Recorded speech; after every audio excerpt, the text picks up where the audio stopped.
एक समय की बात है। एक गांव में सफेद साड़ी वाली चुड़ैल का आतंक था। चुड़ैल रात भर गांव में घूमती और गांव का जो भी आदमी उसे दिखाई देता उसे वो घायल कर देती। अरे कोई तो बचाओ, मर गया रे। एक रात हरिया अपने खेत से अपने घर लौट रहा था कि तभी अचानक उसके सामने चुड़ैल आ जाती है। अरे बाप रे, ये चुड़ैल कहाँ से आ गई? आज तो मैं गया काम से।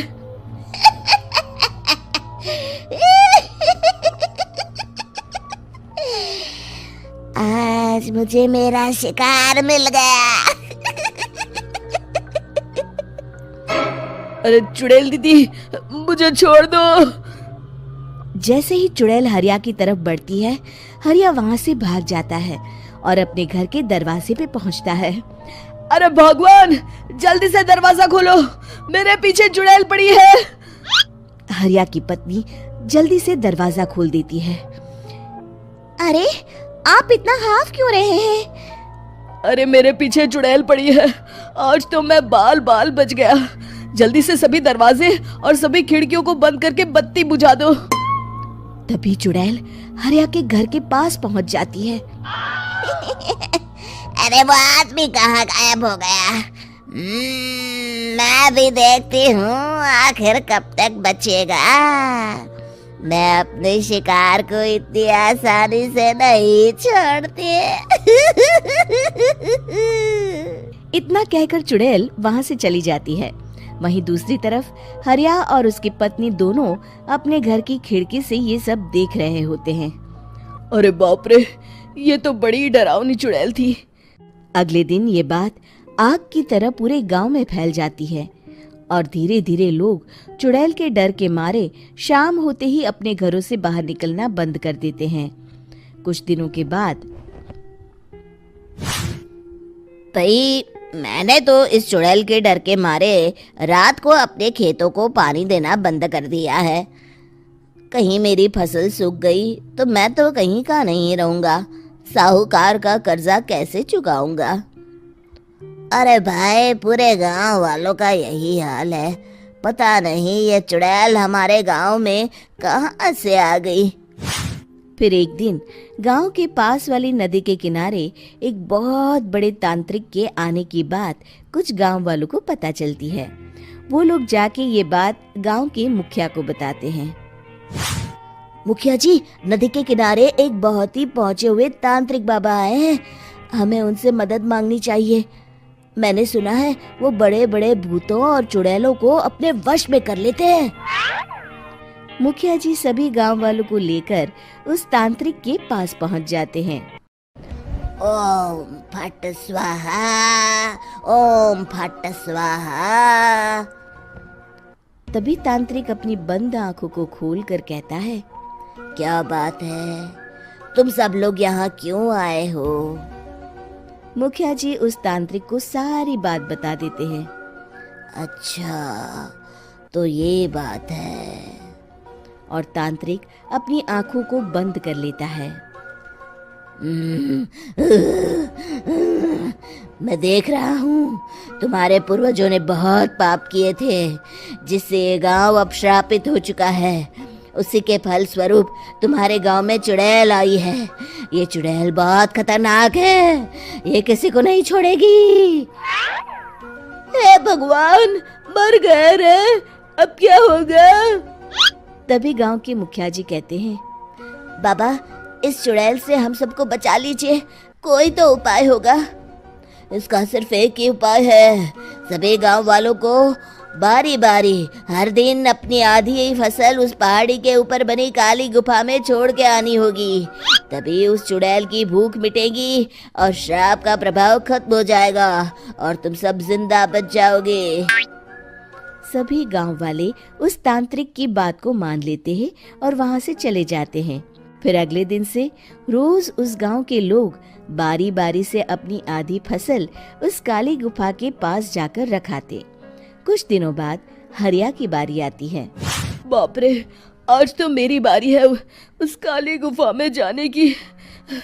क्या करूं? वो तो बड़ी खतरनाक चुड़ैल है। मेरे तो हाथ पैर कांप रहे हैं।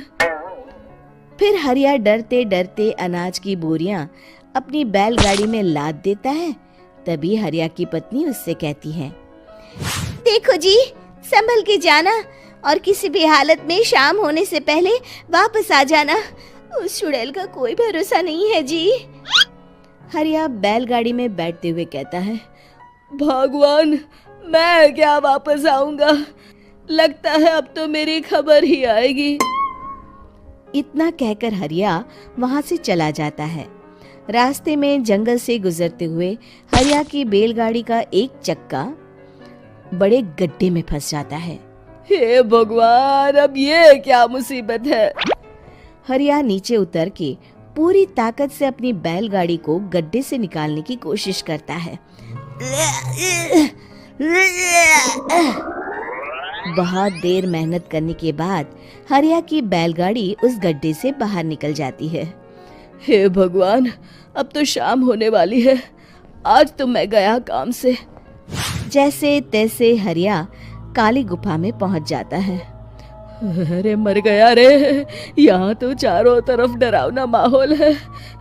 मैंने यहाँ आने में बहुत देर कर दी, कहीं चुड़ैल नाराज ना हो जाए। हरिया अनाज की बोरिया वहां रख के जैसे ही जाने लगता है, तभी उसे किसी के आने की आवाज सुनाई देती है। हरिया एक कोने में छुपकर अंदर देखने लगता है। चुड़ैल वहां आती है और फिर अपने चेहरे से नकली चुड़ैल का मुखौटा निकाल देती है। हरिया ये देख के हक्का बक्का रह जाता है। तभी चुड़ैल कहती है, भैया यहाँ आना, आज तो बहुत अनाज आया है। इसे मिलाकर अब हमारे पास ढेर सारा अनाज जमा हो गया है। कल ही हम इसे शहर में बेच आएंगे और माला माल हो जाएंगे। तभी अंदर से नदी के किनारे वाला तांत्रिक बाहर आता है। अरे, ये तो तांत्रिक बाबा है। हाँ, अब तो हम दोनों की जिंदगी मजे में कटेगी। गांव वालों को बेवकूफ बनाना इतना भी मुश्किल नहीं था। लोग तो तुम्हें सच में असली चुड़ैल समझते हैं। हाँ, तुमने सही कहा। अब ये गांव वाले चुड़ैल के डर से जिंदगी भर इस काली गुफा में अनाज पहुंचाते रहेंगे। अच्छा, तो ये बात है। ये दोनों पूरे गांव वालों को बेवकूफ बना रहे हैं। अभी जाकर सबको बताता हूँ। हरिया उन दोनों की पूरी बातें सुन लेता है और जल्दी से वापस गांव में आता है। गांव वालों को पूरी बात बता देता है। इससे पहले वो दोनों हमारा अनाज लेकर शहर जाए, हमें उन दोनों को पकड़ना होगा।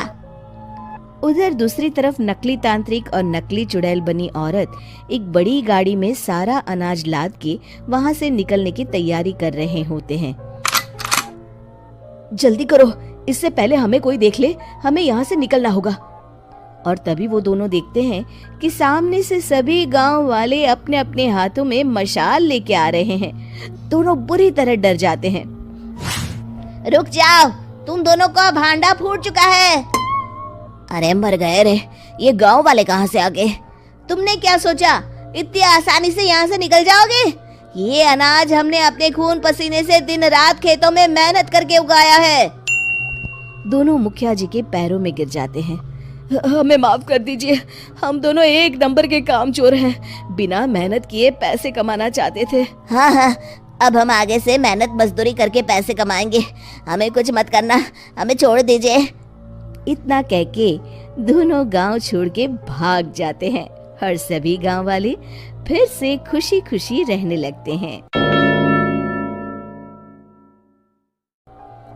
शिक्षा, तभी तो कहते हैं कि किसी भी समस्या का समाधान केवल सूझबूझ से ही करना चाहिए और कभी हिम्मत नहीं हारनी चाहिए। दोस्तों, हमें उम्मीद है कि आपको हमारी ये कहानी पसंद आई होगी।